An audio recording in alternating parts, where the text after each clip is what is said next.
행복한 정시 기도 시간입니다. 한 주일도 평안하셨죠? 하나님은 우리가 행복하기를 원합니다. 과연 우리는 어떻게 무엇에서 행복할까요? 많은 사람들이 많은 지식을 가지고 많은 돈을 벌고 나중에 큰 권력자가 되고 세상을 움직이는 사람이 되려고 되는 것이 행복이고 성공이라고 생각하죠. 천만의 말씀입니다. 그렇게 보일 뿐입니다. 그러면 이유가 뭘까요? 히브리서 11장 3절에 믿음으로 모든 세계가 하나님의 말씀으로 지어진 줄 우리가 아나니 보이는 것은 나타난 것으로 말미암아 된 것이 아니니라. 나타난 것 찾아가면 안 돼요. 보이지 않는 것, 이 나타난 것 이전에 무엇이 있었는가? 하나님의 말씀이 있었다는 사실을 우리는 기억해야 됩니다. 그래서 하나님과 우리가 인간의 가장 중요한 부분은 처음에 창조하실 때 하나님의 형상을 만들고 그리고 창세기 2장 7절에 그 흙에다가 사람의 하나님의 생기를 불어넣으니 우리가 영적인 존재가 되었다. 그 얘기하시죠. 그러면 영적인 하나님의 형상을 따라 영적인 존재가 가장 중요한 것은 뭐냐면 하나님과 말씀으로 소통한다고 하는 것이 가장 중요한 거예요. 개를 많이 키우는 걸 압니다만 개하고 사람하고 잘 통하지 못해가지고 많은 어려움이 있잖아요. 부모와 자식 간에도 대화가 잘 안 돼서 그것 때문에 오해하거나 어려워. 부부가 대화가 안 돼서 그러잖아요. 그렇습니다. 대화가 된다면 우리가 모든 걸 할 수 있죠.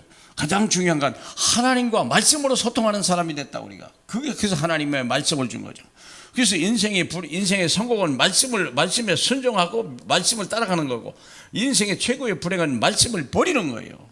그 창세기 3장 3절로 4절 말씀을 버려버린 거예요. 이게 인생의 불행 아니었습니까? 그렇죠. 그래서 우리가 참 중요한 것은 어떤 지식이나 전공이나 이거 이전에 우리는 말씀과 기도와 전도를 알아야 되는 거거든요. 그러면 기도라고 하는 것이 뭐냐면 하나님의 말씀을 가지고 내 마음속에 내 것으로 만드는 거예요. 그게 기도예요.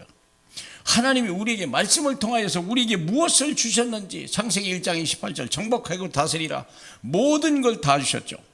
그리고 우리 하나님께서 성령의 능력까지 주시고 하나님의 말씀만 순종하게 했는데 이 말씀을 내가 내 것으로 만들고 기도하는 것, 각인 뿌리 체질 내리는 것, 그리고 그래서 우리가 하나님의 예수 그리스도가 무엇인지 알고 그 이름으로 기도하는 능력. 그리고 중요한 것은 이 말씀이 내게 오고 이 말씀이 내 현장에 문제 있는 현장에 그대로 적용되는 것, 이게 하나님의 뜻이요. 그래서 우리가 말씀과 기도와 전도가 우리 삶의 중요한 세 가지 축복이라고 생각하면 되겠죠. 그럼 좀 더 할 때 생각해 보면 하나님의 말씀 뒤에는 보호자의 권세가 있다는 거예요. 보호자의 권세라고 하는 것은 하나님의 절대적인 주권적이고 절대 계획, 절대 능력, 절대 시간표, 절대 목표가 있다는 거예요. 이건 누가 바꿀 수 있는 게 아니에요. 하나님의 보호자의 권세를 가지고 세상을 말씀으로 지으시고 이대로 운동한다는 거예요. 그래서 우리가 말씀을 통하여 하나님이 우리에게 절대 주권을 인정하게 만들고 하나님의 계획이 우리 인생과 계획의 능력과 하나님의 시간표대로 하나님이 원하는 열매를 맺어가야 되는 것이 내 인생의 삶의 이유요. 그래서 우리는 이때부터 하나님의 아들 예수 그리스도의 그 이름을 우리에게 주신 거 아닙니까? 그래서 내가 하나님의 영상을 회복하고 그리고 그 이름을 위해서 우리는 시공간 초월한 능력을 가지고 기도해야 되는 거예요. 마태복음 16장에도 주를 우리 예수가 그리스도라고 고백하니까 네가 땅에서 무엇이든지 매면 하늘에서도 매일 것이요 하늘에서 내가 땅에서 풀면 하늘에도 풀리리라. 이게 시공간 능력 아닙니까? 무엇인데 내 이름으로 기도하라. 그러면 내가 다 시행하리라. 요한복음 14장 14절. 이것이야말로 시공간 초월의 능력이요. 하나님의 말씀에 성취되게 하는데 우리를 주인공으로 쓰시겠다는 거예요. 얼마나 놀라운 얘기입니까? 그래서 시공간 능력을 주시되 삼중직을 왕, 제사장, 선지자의 권세를 가지고 그 능력을 가지고 하늘 보좌를 움직이는 거죠. 그래서 이 시공간 초월하는 능력은 보좌예요. 주님은 말씀에 나오지만 우리 주 예수 그리스도는 보좌 우편에 계심으로 인하여 내게 기도한 모든 것, 내가 행한 말씀대로 행한 모든 것들을 성취시켜 나가죠. 그리고 또 중요한 것, 하나님의 성령의 능력이 역사하시면 전도가 되어지는 거죠. 그래서 성령의 내주, 인도, 역사를 따라가야 되는 거예요. 하나님의 말씀을 내가 믿고 내 것으로 삼고 그리고 이 하나님의 인도 따라갈 때 237 나라 빛의 현장은요 하나님 나라가 임하는 거 흑암은 꺾이게 되는 거예요. 사랑하는 여러분, 어떻게 보면 어려운 것 같은데요 아주 쉽습니다. 그리고 이것이 우리가 신앙생활하는 가장 기본이요. 이것이 우리가 꼭 우리와 우리 후대에게 영원히 가르쳐줘야 될 이 세 가지 말씀입니다. 말씀과 기도와 전도. 성경은 이것 말고는 다른 것 우리에게 이야기하지 않다는 거예요.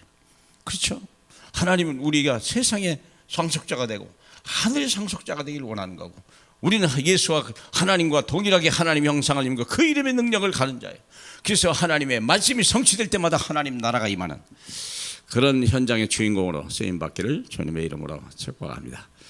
우리 하나님 아버지 감사합니다. 들을 수 있는 귀를 주시니 감사하고 들을 수 있는 말씀을 주시니 감사합니다. 하나님 아버지, 사람이 떡으로만 사는 것이 아니라 하나님의 입에서 나오는 말씀으로 사는 것임을 만민이 알게 하시고 그 증인으로 사는데 부족함이 없도록 축복해 주옵소서. 특별히 강단에 말씀을 책임지시는 우리 목사님들을 축복해 주시고 그 말씀을 전달하는 우리 중직자들을 축복해 주옵소서. 예수님 이름으로 기도합니다. 아멘.